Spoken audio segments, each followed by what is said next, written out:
Collector మరియు DMHO Appayya ఆదేశాల మేరకు సీజనల్ వ్యాధులపై అప్రమత్తంగా ఉండాలి. పేరూరు వైద్యాధికారులు రాహుల్ ఆధ్వర్యంలో వాజేడు మండలం పేరూరు గ్రామంలో బాయ్స్ హాస్టల్ మెడికల్ క్యాంపులు నిర్వహించడం జరిగింది. వైద్య శిబిరం సీజనల్ వ్యాధులపై ప్రజలు అప్రమత్తంగా ఉండాలని పేరూరు వైద్యాధికారి రాహిల్ అన్నారు.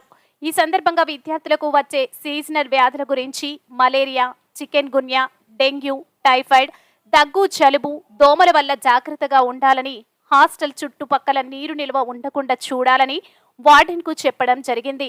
పిల్లలకు తడిగా ఉండే దుస్తులు వాడటం వల్ల ఎలర్జీ ఫామ్ అవుతుంది. దగ్గు, జలుబు ఒకరికి వచ్చినచో అది అందరికీ వ్యాపిస్తుంది. కాబట్టి తగు చర్యలు తీసుకోవాలని సూచించడం జరిగింది.